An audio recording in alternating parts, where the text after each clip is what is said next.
ಕೆಲವರಿಗೆ ಗೊಂದಲಗಳಿರುತ್ತವೆ.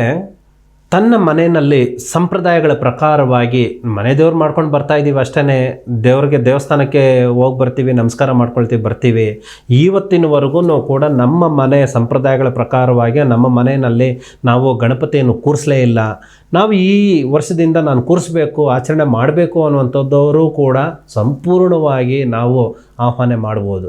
ಅಂದರೆ ಗಣಪತಿ ಹಬ್ಬವನ್ನು ಆಚರಣೆ ಮಾಡುವುದಕ್ಕೆ ಯಾವುದೇ ರೀತಿಯ ಅಭ್ಯಂತರಗಳಿಲ್ಲ.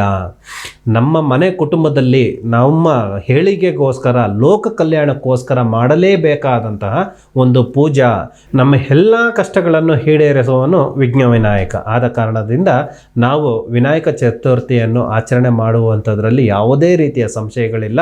ಪ್ರತಿಯೊಬ್ಬರೂ ಕೂಡ ನಾವು ಶಾಸ್ತ್ರೋಕ್ತವಾಗಿ ಗಣಪತಿ ಹಬ್ಬವನ್ನು ಆಚರಣೆ ಮಾಡಬಹುದು. 1 ವರ್ಷ 2 ವರ್ಷ 3 ವರ್ಷ ಮಾಡಿ ತದನಂತರ ನಾವು ಕೆಲವು ವರ್ಷಗಳಲ್ಲಿ ನಾವು ಮಾಡಿಲ್ಲ, ಏನೋ ಸಮಸ್ಯೆಗಳಿತ್ತು ಅಂಥವರೂ ಕೂಡ ಮತ್ತೆ ಪುನರಾರಂಭನೆ ಮಾಡಬಹುದು. ಯಾವುದೇ ರೀತಿಯ ಅಡ್ಡಿ ಆತಂಕಗಳನ್ನು ಕೂಡ ಇರುವಂಥದ್ದಿಲ್ಲ.